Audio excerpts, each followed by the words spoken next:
Voilà, bonjour à tous. Je vais vous dire, franchement, vu le niveau et le parterre devant lequel on a assisté ces 2 derniers jours, moi je me sens vraiment tout petit parce que je suis ni psychologue, ni théoricien de machin chose, ni mathématicien, as de la communication et autres pro des mythologies. Donc moi je suis juste géologue. Donc je suis quelqu'un de très terre à terre. Mais heureusement j'ai un peu fait des études, donc j'ai aussi appris à théoriser et j'aime ça. C'est un petit peu comme comment dire, des pratiques intimistes. Et donc voilà, je vais vous présenter un petit peu la manière dont moi j'ai théorisé la manière de faire des scénarios et quels sont les outils qu'on peut en sortir. Alors pourquoi ça? Parce que on a... ouais, on va suivre ce plan-là, c'est pas très important en avant. Donc moi j'ai commencé avec l'œil noir, j'ai découvert le jeu de rôle en autodidacte avec l'œil noir, et donc j'ai commencé par faire des donjons, comme tout le monde, ou en tout cas presque tout le monde. À l'époque, c'était il y a 25 ans. Et puis j'ai découvert la première campagne avec le Secret des Elfes. Alors ceux qui l'ont fait savent que c'est des campagnes de style Pathfinder, vous avez un tout petit peu de contexte, beaucoup de donjons, et puis de temps en temps un retournement.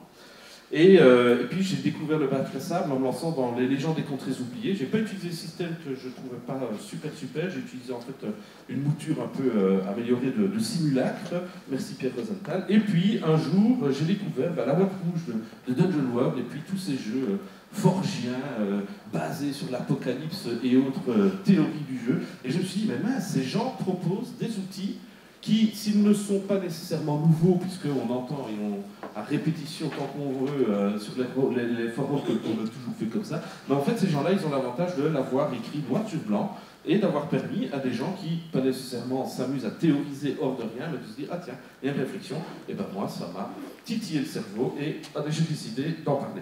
Alors pourquoi est-ce que j'en parle? Voilà, ça c'est ce que je viens vous dire, en gros. C'est que, moi, mon but, c'est que, en fait, ces outils modernes, ils vont nous permettre d'avoir un récit plus fort dans le cadre de nos parties, avoir une meilleure accessibilité de nos scénarios, parce que c'est gai de lire 20 pages d'un scénario bien écrit, comme le fait Tristan l'Homme, c'est génial.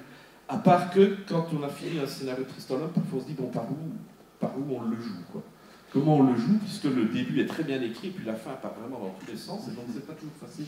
Et puis surtout, je pense qu'il y a un intérêt par rapport à la transmission de notre plaisir. Hier, j'ai posé la question du ticket d'entrée. Je pense que justement, nos scénarios, la manière dont on écrit nos scénarios, ça fait un peu partie de ce ticket d'entrée.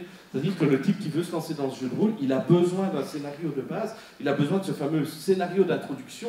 Et si ce scénario d'introduction, il n'est pas clair, il ne lui permet pas tout de suite de comprendre comment est-ce que ça se passe le jeu de rôle et comment avoir cette expérience de jeu intéressante, plaisante, qui donne du plaisir à tout le monde, il ne reprendra pas le jeu de rôle et il ne continuera pas. Donc, je pense que vraiment, améliorer les outils, la manière dont on écrit nos scénarios, quel que soit d'ailleurs le design de notre scénario, vous allez voir, je théorise ce genre de choses, ça va faire beaucoup rire Sébastien Delfino, ça a une importance. Alors, je suis parmi les cadrats, il y a des enfants, et que moi d'ailleurs j'ai mis ici mes enfants, et donc il y a un moment donné où quand on écrit un scénario, le temps de préparation du scénario, donc le temps qu'on doit mettre à préparer notre scénario ou nos parties de jeu de rôle, mais aussi par rapport au potentiel ludique, c'est-à-dire le plaisir qu'on va retirer à table, il grandit de manière exponentielle.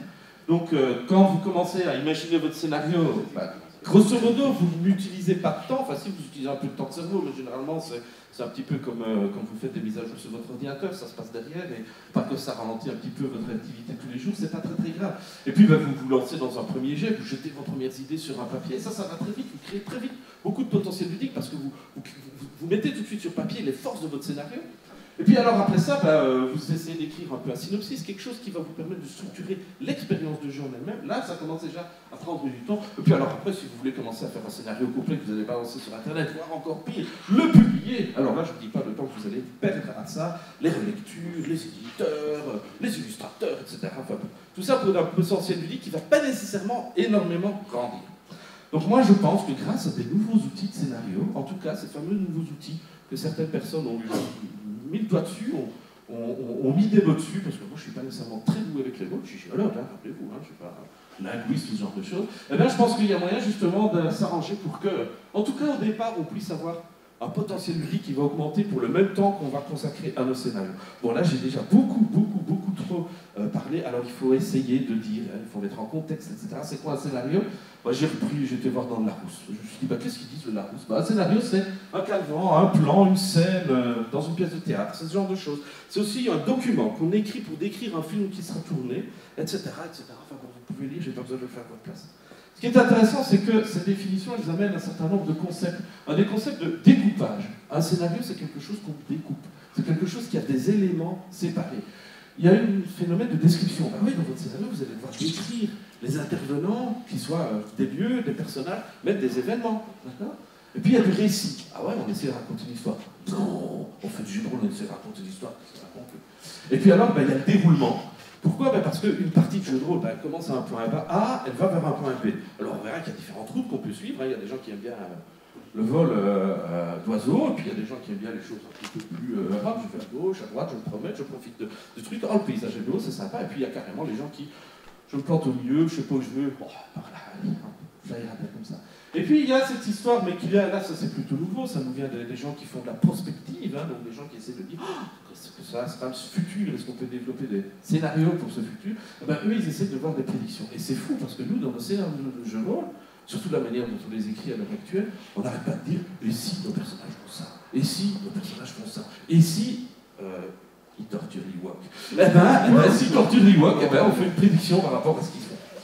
Ok, alors qu'est-ce que c'est un scénario? Merci à Jérôme Larrey de nous avoir rappelé que le scénario, ben, c'est quelque chose d'extrêmement divers. Depuis les origines du jeu de rôle, le scénario il a pris vraiment plein de formes différentes, hop, et il continue à en créer de nouvelles.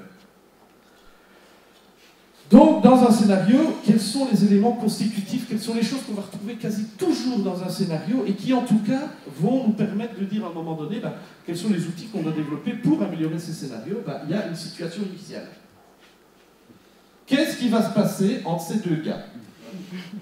Vous avez tous vu ce film, hein, je ne vous raconte pas la fin, hein, donc... il va y avoir des événements dans notre scénario. Et j'ai presque envie de dire, les événements, enfin bon, moi dans ma pratique du jeu de rôle, les événements, c'est ça que je travaille entre mes parties. Je travaille très peu le contexte, je travaille très peu les personnages, généralement c'est déjà fait, je leur rajoute parfois un enjeu ou une ligne, un trait, etc. Mais c'est surtout sur les événements que je vais me concentrer dans une campagne entre mes parties, parce que c'est ça qui est, à mon avis, intéressant, parce que c'est ça qui va driver le scénario, c'est ça qui va le faire aller de l'avant la fois d'après. Alors, il y a des factions ou des acteurs, hein, donc factions, généralement, on va mettre plusieurs personnes, et puis des acteurs, ben, ce sont généralement plutôt une personne. Dans acteurs, moi je vous mets le gros pack d'or que vous envoyez comme vos personnages pour faire un combat, parce qu'il faut un combat dans votre jeu de rôle, sinon vous ne jouez plus à Donjons et Dragons, vous jouez à Petit Poney. Il y a des lieux et il y a le déroulement, c'est le fameux fil conducteur qu'on voudrait bien mettre dans son scénario, ou en tout cas celui qu'on s'est fait dans sa tête quand on a écrit ce scénario, qu'on a préparé sa partie de jeu de rôle. Vous savez, le genre de truc qui ne résiste pas 15 secondes à la confrontation avec les joueurs. Voilà. Mais pourtant, ça existe dans les scénarios. Bon, quand on regarde en fait tout ce qui existe dans les scénarios, en fait, il y a deux éléments qui sont totalement indispensables, qui sont communs à tous les scénarios qui existent et qui ont été écrits depuis la Battle Map, le One Page Dungeon, des scénarios pléthoriques, les super grandes campagnes, etc. C'est la situation initiale et le bouleversement de cette situation initiale. C'est vraiment comme dans les romans, comme dans une nouvelle, vous avez une situation de base et s'il n'y a pas quelqu'un qui vient taper un coup de pied dans la fourmilière, eh ben il n'y a rien qui bouge. Bon, c'est là qu'on va rentrer dans les théories, je crois. Donc c'est là qu'on va rentrer dans les théories, c'est là où j'ai commencé à faire titiller mon cerveau. Et je me suis dit, bon ben voilà, qu'est-ce qui est intéressant? Comment est-ce qu'on fait un scénario, etc. Et bon ben, j'ai écrit des billets sur mon blog, etc. Et j'en suis arrivé un peu à ça, de dire voilà, il y a trois parties, enfin trois choses dans l'écriture d'un scénario. Il y a d'abord le design du scénario, ça va être les racines, vous allez comprendre pourquoi après. La structure du scénario, le tronc, et les outils d'écriture qui vont donner le feuillage. Alors, je vous ai mis un peu des designs continus, un super graphique, ceux qui lisent mon blog qui commencent à voir où je veux venir. Les structures linéaires arborescentes, ça c'est magnifique, ça c'est le genre de sujet. Vous voulez que les gens viennent sur votre blog, vous faites ça. Vous écrivez un billet sur structure linéaire, arborescente, bac à sable, etc. Vous êtes sûr d'avoir un maximum de trucs, c'est génial. Et puis les outils d'écriture, ben ça justement, c'est un peu les choses nouvelles qu'on va essayer d'amener. Même si en fait il faut les trois. Alors, ce serait trop beau. Trop beau de dire on commence par la racine. Sinon on va commencer par le tronc, sinon je suis plus belge, je suis plus surréaliste, et ça va. Alors le tronc, c'est quoi? C'est la proposition narrative. Alors, Sébastien Delfino va vous en parler bien mieux que moi, il en a déjà parlé hier, et puis il y a un magnifique podcast sur Radio Gaulliste qui parle de ça. En fait, c'est quoi la proposition narrative? C'est dans l'histoire qu'on a envie de raconter. Voilà. Quand on parle déjà de ça, on comprend un peu plus. Je sais bien que Sébastien, il fronce ses sourcils, je le vois d'ici, parce qu'il n'est pas d'accord, parce qu'il y a beaucoup plus que ça dans la proposition narrative. On va dire, on va s'arrêter à ça. Et la structure du scénario, ben, elle doit être adaptée à cette proposition narrative. Si vous avez envie de raconter des aventuriers qui vont dans un donjon pour aller buter le dragon au moins 15e niveau, il faudra m'expliquer pourquoi le dragon il se tient au moins 15e niveau, qu'il ne sort pas dévaster la région, chercher plus de trésors, mais bon, probablement qu'il s'est endormi, c'est un vil paresseux. Sauf que monsieur nous a bien montré qu'il fallait faire attention parce que si on lui enlève une petite pierre, ben, manifestement il n'est plus du tout paresseux à ce moment-là. Hein, donc, il va falloir adapter cette structure au scénario. Alors bon, on va vite faire le tour un peu des structures. Les structures linéaires, donc on va d'un point A à un point B, on a parfois un peu des embranchements, mais tout le monde sait bien qu'on va arriver au point A au point B. La structure circulaire, c'est la même, mais à part que ben, on a tout le machin pour que le point A égale le point B. On ne raconte pas exactement la même histoire, mais c'est la même structure de scénario, c'est-à-dire qu'on a besoin d'un scénario qui va nous aider à rester sur le fil, à rester sur les rails. Et ça n'a rien de péjoratif, le railroading. Ah, alors, on a... Ah oui, vous allez voir que je vous mets ici en noir, grosso modo, les qualités de ce genre de structure, en rouge, les choses qui sont un peu plus problématiques, et ici, je vous mets pourquoi c'est idéal. Dans quel genre de scénario ça marche bien. Et comme j'ai déjà dépassé 10 minutes de temps, ben, j'ai pas le temps de vous lire tout ça, mais vous savez le faire tout de même. Moi, je suis juste là pour que vous ayez le temps de lire tout ça, et puis faire que passer un bon moment pendant cette présentation.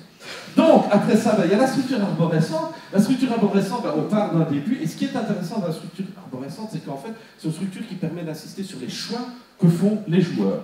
Et donc, pour ça, c'est idéal pour les enquêtes et les intrigues à tiroir. Par contre, pour le maître de jeu, c'est vraiment chiant. Le nombre de ici qui doit prévoir, et donc le nombre de chemins, enfin, le travail nécessaire à écrire de ce genre de choses, c'est vraiment totalement démesuré si vous avez une structure linéaire, et donc un design linéaire, et donc on verra qu'il y a peut-être d'autres designs plus adaptés à ce genre de structure. Et puis il y a, moi la structure que je préfère, il y en a d'autres dans la salle qui préfèrent cette structure-là, qui est le bac à sable. Vous parachutez vos joueurs dans un endroit, ils ont un univers autour d'eux, et allez, on va découvrir. Oh, tiens, là c'est marrant. Oh, vous direz bien là, on va le temps de faire, non, on va pas là, on va là. Et puis on termine là. Et on a fini notre bac à ça, tout le monde a vécu une super expérience de découverte, mais on ne va pas nécessairement avoir quelque chose qui va insister très fort sur la psyché intérieure de notre personnage, ses traumatismes d'enfance, etc. Alors, les outils d'écriture. Oh, il m'a enlevé l'image, le salaud. Ah ben non, il a mis une image de tout. Alors, la structure convergente. Alors la structure convergente, là on est typiquement dans des scénarios de type jouer l'apocalypse. Vous avez envie de jouer l'apocalypse, mais vous avez envie de montrer tous les points de vue de l'apocalypse. Vous avez envie de montrer la famille qui doit sauver ses jeunes et arriver dans le vault avant que tout ne pète. Vous avez envie de montrer le scientifique qui va montrer pourquoi le super gros orage qui arrive va faire sauter la centrale thermonucléaire et raser la région. Vous avez envie de jouer le valeureux shérif qui essaye de sauver le chien dans l'arbre. Vous avez envie de jouer le Superman qui doit absolument sauver la nation, etc. Vous avez envie de jouer tous ces points de vue parce que ce qui vous intéresse, c'est ça, c'est cette scène finale. Et ce qui vous intéresse, c'est que cette scène finale, malgré que vous allez la jouer 6 fois, vous allez la jouer 6 fois avec des points de vue différents, et 6 fois vous allez avoir une expérience de jeu différente. Mais au final, vous aurez vécu une apocalypse dans toute sa beauté parce que vous aurez tout vu. Un peu comme le cinéma hollywoodien aime bien nous le montrer, ou les séries B que ma femme regarde l'après-midi sur la télé. Voilà. Alors, ensuite, la structure en patchwork. Alors, la structure en patchwork, c'est quoi? Vous avez envie de raconter des tas de choses différentes, avec des tas de points de vue différents. Vous avez grosso modo un thème qui est le même et qui va sous-tendre tout ça. Et ben, vous allez utiliser cette structure-là. Pourquoi? Parce que vous allez les vivre différentes choses avec ou non des personnages différents. Et ce qui est intéressant, c'est que vous allez vivre toutes ces différentes tranches de vie. Et donc là, on est typiquement dans des films de type Magnolia, où vous allez voir tous ces destins parallèles qui au final vont se croiser et suivre le thème général, et ça termine par une pluie avec des grenouilles. Alors, le design. Alors pourquoi est-ce que le design est important? Parce que suivant la structure que vous allez avoir pour votre scénario, eh bien, vous n'allez pas nécessairement... Enfin, il y a des manières différentes de le transmettre. C'est à ça que ça sert le design. Hein. Sébastien peut nous en parler, c'est la théorie de la communication. Moi, je ne connais pas grand-chose, si ce n'est que c'est marrant de se triper là-dessus 5 minutes et de se dire « Ah ben finalement, il y a un outil à aller chercher derrière. » Ce design, il est quelque part caché. Pourquoi? Parce que quand vous écrivez un texte de long en large, il est caché. Si par contre vous avez... on va passer... Alors, 3 grands types de design. Le design linéaire. Donc le design linéaire, c'est quoi? Donc vous avez les différents éléments de votre scénario. Je ne vous explique pas comment on les identifie, vous aurez ça sur mon blog. Et donc vous mettez tout ça dans un texte, l'un à la suite de l'autre. Alors quels sont les grands... Ce qui est intéressant par rapport à ce design, c'est que, ça vous permet d'insister sur l'ambiance dans votre scénario. Donc tous les scénarios d'ambiance, vous allez plutôt privilégier un design à tendance plutôt linéaire. Et même chose, si vous avez un scénario avec des relations complexes entre les différents éléments de votre scénario, franchement, c'est ce design-là que vous devez prendre. C'est pour ça que Tristan Lund, il aime bien ça, c'est parce qu'il a des scénarios avec des relations très très complexes entre les éléments de scénario qui se comptent sur les doigts d'une main. Alors, le problème, c'est que comme vous lisez un très très long texte, il y a un temps d'acquisition qui est parfois un peu long, et par contre, tous les éléments dans votre scénario sont dispersés, et il faut aller rechercher un petit peu les éléments à gauche et à droite, parce qu'au moment où vous allez mener, ce qui vous intéresse, c'est que quand votre personnage va arriver en tel lieu, ou rencontrer tel personnage, ou qu'il va leur arriver ça, qui va leur tomber sur la tronche, sur le point de la tronche, eh bien, vous avez besoin d'avoir la vision complète de cet élément. Et donc là, vous aurez peut-être un petit peu de problème à aller la chercher. Alors, le design insulaire, c'est quoi? Donc c'est, en fait, on va tout séparer. On garde tous les éléments un peu séparés les uns autour des autres, et on va juste dire, bon, ça se relie à peu près comme ça. Voilà. Alors ça, c'est typiquement ce qu'on a dans les jeux Apocalypse Dungeon World, puisqu'on vous propose des fronts, des actions, les personnages, les lieux, les descriptions, le casting, etc. Et donc ça, l'avantage, c'est que c'est très très rapide à écrire. On est quasi au niveau du synopsis, je veux dire, à peu de choses près, c'est ce niveau-là. Il y a une facilité d'utilisation quand vous êtes en partie qui est vraiment extraordinaire. Et donc ça, c'est très intéressant comme design quand vous avez des scénarios avec beaucoup d'éléments. Beaucoup de lieux, beaucoup de personnages, etc. Tout ça, c'est vraiment très très bien. Et puis alors, vous avez le design insulaire. Oh, c'est pas l'insulaire, c'est le design... le design graphique. Alors, le design graphique, c'est quoi? On a des visuels qui sont évocateurs, et par contre, ce qu'il faut... Comment dire, là, ce qui est intéressant, c'est que donc les informations sont très compactes. Au lieu d'avoir une description de 20 lignes pour vous faire une description, vous avez une jolie image.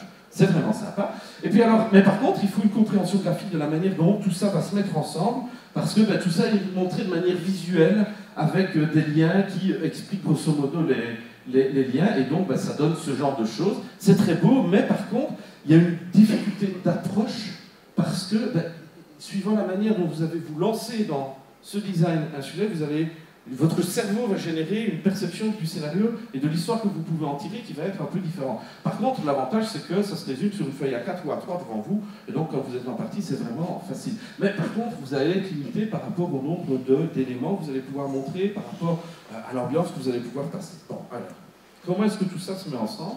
Donc, on a des designs insulaires qui a plutôt l'aspect didactique, puisque tous les éléments sont bien séparés. Vous avez le design graphique qui avait insisté plutôt sur l'aspect visuel. Donc, autrement dit, si vous êtes quelqu'un que les aspects visuels échappent totalement et que vous êtes quelqu'un de purement linéaire, vous allez avoir du mal avec cela. Et puis alors, vous avez le design linéaire qui, lui, a le problème de la complexité. Mais c'est ça qu'ils amènent aussi comme force pour votre partie. Si vous êtes quelqu'un de visuel, eh bien, un design graphique, franchement, vous mettez ça devant vous, même derrière votre écran, ou même pas d'écran finalement, et pas, vous avez tout. L'idéal, ce serait d'avoir quelque chose qui serait au milieu, mais Ixunt Dracones, c'est l'action des dragons. Ou comment est-ce qu'on fait ce genre de scénario qui va à la fois tirer parti des trucs visuels, montrer et bien séparer tous les éléments de votre scénario, tout en facilitant la connaissance des liens qui régissent tous ces éléments et l'ambiance qui va être créée dans le cadre de votre scénario. Donc là, il y a un défi que je me lance, moi, mais si vous avez aussi envie de le relever, franchement, on peut en causer, ça peut être vraiment, vraiment très très mal. Alors j'ai essayé de me dire, ah ben, où est-ce qu'on trouve les différents scénarios, comment est-ce que tout ça se met. Ben, la battle map, c'est clairement quelque chose de plutôt visuel.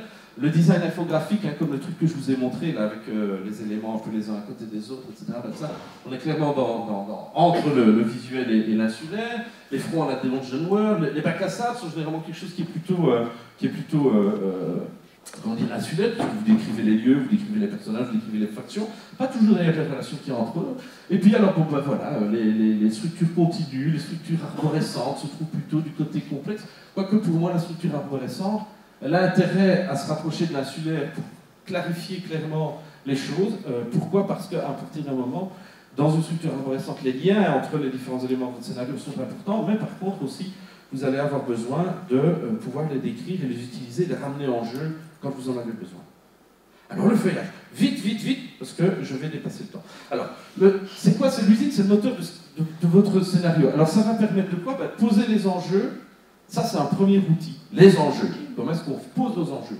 Aiguiser les accroches. Quand vous amenez un nouveau élément dans votre scénario, un nouveau lieu, un nouveau personnage, un nouvel élément qui arrive, vous savez, le bang, je ne sais plus c'est quoi, qui permet de relancer l'action. Ben voilà, ça, on est clairement sur une accroche événementielle. Alors, tournez les clés. Lady Blackbird, ça parle à tout le monde. Ben donc, Lady Blackbird, ils disent, ah ben, quand la clé du traître, quand vous trahissez votre groupe, vous activez la clé, vous gagnez un PEX, et si vous montrez fidèle vis-à-vis au groupe, vous rachetez votre clé, etc. Bon, moi j'ai un peu théorisé là-dessus, généralisé le concept de clé. C'est très intéressant pour montrer comment utiliser dans votre scénario au mieux les éléments que vous avez créés dans votre scénario. Et puis monter les échelles, bah pourquoi? Bah parce que dans un jeu de rôle, bah, il y a le fameux déroulement là, dont on a parlé, ou faire monter la tension. Bah pour ça, on va avoir besoin de ces échelles. Puis je mets entre parenthèses résumer les actions, parce que je suis un grand fan de Dungeon World, hein, si vous ne le savez pas, bah, maintenant vous devez l'apprendre. J'adore ce concept d'action. Pourquoi? Bah parce que ces actions, c'est des trucs qui vous permettent, c'est des petites phrases, mais qui vous disent, ah ben tiens, dans le scénario, ce serait bien d'avoir ça. Et chaque fois que vous mettez une de ces actions, si elle a été bien écrite et bien choisie, etc., dans votre scénario, eh ben, ça marche. Alors, les outils d'écriture, on va aller très très vite. Donc les enjeux, c'est ce qui permet de faire à la fois le moteur et le volant de votre scénario. Pourquoi? Ben, parce que c'est ce qui va donner envie à vos personnages, à vos joueurs, et aussi surtout à leurs personnages, d'aller de l'avant, de découvrir les choses, etc. Donc c'est quelque chose qui, comment dire, ils doivent être clairs, ils doivent être orientés, parce que ben, c'est ça qui va permettre. Tantôt, on a dit, ce qui est intéressant, c'est d'essayer d'anticiper ce que vont faire les joueurs. Si vous leur posez des enjeux clairs et orientés, normalement, vous aurez déjà une meilleure idée de ce qu'ils peuvent faire. Alors, moi, je préfère quand ils sont posés de manière d'une question orientée. Et donc, vous avez un peu l'exemple là qui vous montre ça. J'espère que vous avez eu le temps de lire.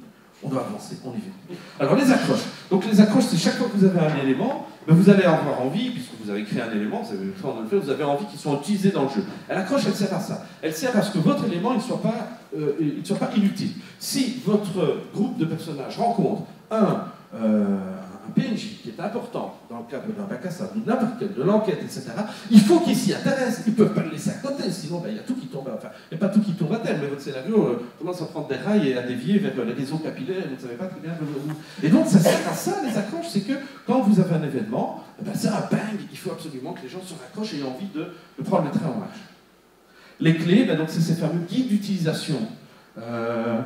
Clé du labyrinthe, ce lieu est le terrain de chasse du Minotaure. Quand les aventuriers progressent à l'aveuglette, ils ne savent pas où ils vont, donc ils vont vers de nouveaux lieux, des nouveaux éléments que vous avez prévus. Présentez-leur un lieu apparemment inconnu. Oh tiens, je me permets de mettre un nouvel élément.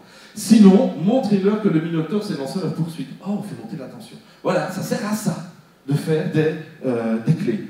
Et vous faites la même chose avec vos PNJ, vous faites la même chose avec des objets, etc. Et puis les échelles qui permettent de faire escalader le récit, de faire avancer les choses. Alors elles peuvent être simplement de style, mon scénario il doit passer par là, par là, par là, par là, mais ils peuvent être aussi, à chaque fois que vos PNJ ramènent la tête d'un orc, le chef du village perd un petit peu d'autorité et vos PNJ deviennent le plus important dans le village. C'est très très bien dans un bac à sable d'utiliser aussi ce genre d'échelle. Ça peut être aussi, au fur et à mesure que vos personnages avancent dans le donjon et gagnent des points pour avoir enfoncé des portes, fait du bruit, machin chose, et bien il y a de plus en plus de montrezans qui leur tombent sur le paletot. Voilà. L'approche multivectorielle. Comme on est dans un truc universitaire, je me suis dit, il faut des grands mots. Alors j'ai dit multivectoriel. Alors, bon, tout ça c'est pour dire, on va y aller très très vite. l'idée, c'est que l'intention narrative, elle va vous permettre de mieux écrire les enjeux. Pourquoi? Parce que vous avez envie de raconter une histoire, et donc c'est grâce aux enjeux que vous allez permettre d'orienter l'expérience de jeu, le récit, vers comment dire, cette intention narrative. Alors, les éléments, il faut les écrire comme des cartes de visite d'ascenseur. Carte de visite d'ascenseur, c'est quoi? C'est un truc de communication. C'est passé, c'est bien. Donc, c'est un truc... c'est un truc de communication, grosso modo. Vous montez dans un ascenseur avec le... comment dire avec l'éditeur à qui vous avez envie de filer votre jeu de rôle. Vous avez 30 secondes pour l'accrocher pour qu'en sortant de l'ascenseur, ils disent d'accord, gamin, tu m'envoies un mail avec ton jeu de rôle, on publie ça dans 6 mois. Voilà, c'est ça la carte de visite d'ascenseur. Mais donc, c'est 3 lignes qui doivent faire que votre élément, eh ben, il est indispensable. Et une fois que vous allez le mettre en jeu, paf, il va faire tchac. Alors, les enjeux et les éléments, d'accord, c'est ça qui va... Une fois que vous avez ça, vous pouvez déterminer quelle est la structure la mieux agencée pour votre scénario. Si vous avez beaucoup d'enjeux, ça veut dire que vous allez avoir normalement beaucoup de liens entre vos éléments, donc vous allez plutôt vous diriger vers quelque chose qui est linéaire. Si vous avez beaucoup d'éléments, eh bien vous allez avoir quelque chose qui va être plutôt insulaire. Et si tout ça doit se mêler plutôt d'une manière très visuelle, très évidente, parce que vos enjeux ne sont pas très complexes, mais ils sont très clairs, et vos éléments, vous avez besoin d'être inspirés au moment où vous êtes sur la... Eh bien vous allez faire plutôt quelque chose de visuel. C'est ça, cette structure qui va signifier votre... qui va déterminer votre design. Pourquoi? Parce que dans les 3 designs que j'ai présentés, il y en a qui sont mieux pour faire ça. Et quand vous avez votre design et vos éléments, vous pouvez déterminer quels sont les outils que vous appliquez aux éléments de votre jeu. Et on en arrive à la moment final. Tada! Et voilà, et donc tout ça est résumé là dans une belle infographie. J'aime ça, hein. J'arrête de parler de Sébastien, je crois que je lui fais du pied. Et donc voilà, donc vous avez ici le design, ici la structure, tout ça, ça se rencontre 9 cases, jusque-là il n'y a pas de problème. Vous avez des grosses boules pour vous dire est-ce que le design est adapté à la structure, est-ce qu'il est peut-être un petit peu moins pertinent, ou est-ce qu'il est carrément inadapté, hein. Et puis alors vous avez les différents outils, ceux qui sont en noir sont ceux que vous allez utiliser préférentiellement, ceux sur lesquels vous allez passer votre temps de création. Pourquoi? Parce que les autres, ils sont au moment du jeu un petit peu moins importants. Alors, je ne vous laisse pas évidemment regarder ça trop, de toute manière ce sera bientôt sur mon blog, je vous promets. Et puis on va en discuter à travers mon blog, sur les forums, etc. Parce qu'à l'heure actuelle, ceci c'est encore un petit peu expérimental, c'est une vue de l'esprit. Alors je vais faire un parallèle, vous allez faire « Oh, il ose ». C'est un petit peu comme le premier papier d'Einstein, A Thought Experiment. Voilà. Où il a décrit la relativité, mais sans parler de physique. Juste en disant, ben voilà, on va imaginer que. Et ben ici, on va imaginer que, quand on utilise le bon design, quand on utilise la bonne structure et qu'on a les bons outils, et ben on écrit de meilleurs scénarios. Et donc le prochain défi que je nous fixe, à nous tous, rôlistes, ceux qui ont envie de me suivre, hein, parce que je peux comprendre que ce soit fatigant. Moi-même, je suis fatigué, vous savez, un boulot à temps plein, 5 enfants, le jeu de rôle. Hein. Eh bien, on va essayer de faire 2 choses. Le Ixunt Dracones, est-ce qu'il existe un design de scénario qui soit à la croisée parfaite entre le design linéaire, insulaire et graphique, et qui nous permettrait quelque part d'avoir le meilleur de ces 3 mondes, et on va essayer peut-être, et ça c'est une chouette expérience, de dire, on va se prendre un scénario, juste un truc un peu bateau, facile, genre on va aller chercher sur le Photoshop, hein, c'est un outil que j'aime bien aussi, et on va tester tout ça sur ce scénario pour voir qu'est-ce qui fonctionne, qu'est-ce qui ne fonctionne pas. Voilà, ben maintenant j'imagine que vous avez peut-être 1 ou 2 questions, et avant je suis un peu plus courant. Voilà.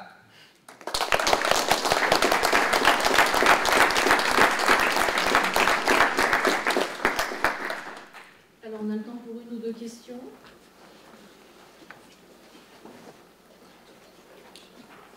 Alors, Bastien, quand tu parlais des bacs à sable, après tu parles des scénarios à la Magnolia, et j'ai cru entendre que c'était difficilement compatible, les 2 approches. Je sais que personnellement, j'aime bien pourtant les mixer. Donc c'est pas du tout compatible puisqu'on est sur des... Enfin oui, on est sur des structures différentes, mais bon, ces structures sont perméables, elles se mélangent. Ce ne sont pas des catégories...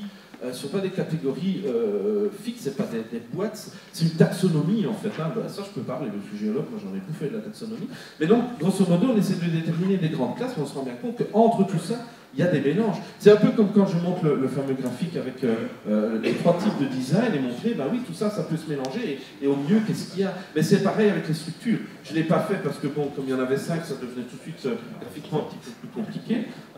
Mais oui, on peut les mélanger, bien sûr. Tu peux, dans un bac à sable, décider de déclencher différents types d'approches. Tu peux, dans un bac à sable, décider d'avoir quelque chose qui est circulaire. Tu peux très bien décider que, dans ton bac à sable, les limites de ton bac à sable, tu te souviens, dans le podcast qu'on a enregistré, j'ai beaucoup parlé des limites du bac à sable et de l'importance d'avoir des limites dans son bac à sable, sans quoi ce que les joueurs font dans le bac à sable, plutôt le personnage n'a pas d'importance, justement, ben, il peut s'amener qu'en fait ton bac à sable soit une énorme boucle temporelle.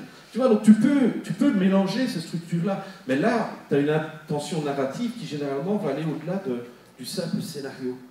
On est plutôt au niveau de la campagne. Maintenant, dans un scénario, oui, on peut mélanger des structures. C'est un beau défi d'écriture aussi derrière, parce que, bah ouais, justement, quelle structure, quel design, quels outils je vais utiliser pour arriver à cette belle intention narrative. Il y a, enfin bon, moi je sais pas, mais moi dans ma vie, j'ai des tas de fausses bonnes idées. Hein. Il y en a peut-être plein là-dedans. Hein.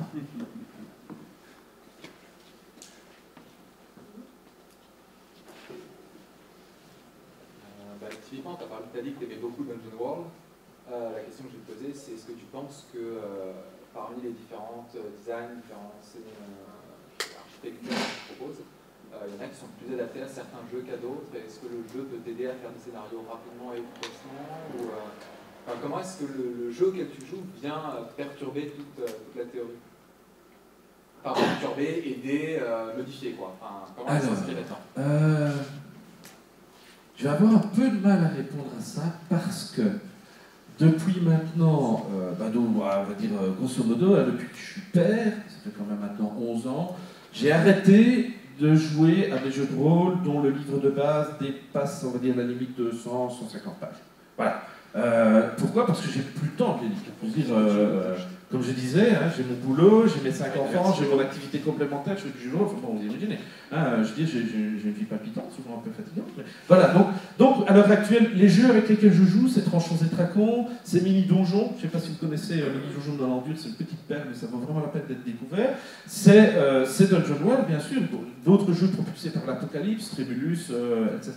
Donc oui, je joue avec des jeux qui ont des règles très simples et qui finalement facilite, j'ai envie de dire, l'application de design insulaire ou de design graphique. Sans compter que c'est vrai que dans mes temps perdus, quand je suis trop fatigué pour théoriser, j'aime bien jouer sur mon ordinateur, sur Illustrator ou Photoshop pour faire des jolies choses. Voilà. Donc, mais je pense que c'est applicable aussi à des jeux qui sont plus lourds en règles. Parce qu'on est sur vraiment des éléments, des briques constitutives, on est sur les Lego de base de notre construction de scénario.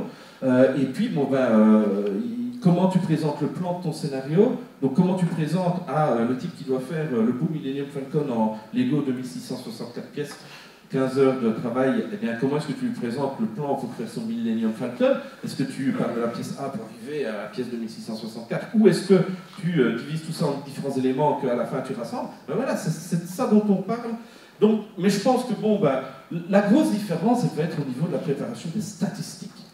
C'est clair que dans un jeu comme l'Apocalypse, faire un design infographique, c'est super facile parce qu'ils t'ont vraiment facilité le travail. Le design est déjà ultra insulaire au niveau des jeux propulsés par l'Apocalypse, que c'est peut-être moins évident dans des jeux plus complexes, Appel de Cthulhu, Néphilim, par rapport à tous les enjeux et toutes les relations que tu vas devoir créer. Mais c'est des propositions narratives différentes aussi. Donc, je pense que le système de jeu, le jeu en lui-même, j'ai pas l'impression qu'il va influencer beaucoup. Je me trompe peut-être, hein. C'est juste une impression, je peux pas aller plus loin. Donc on va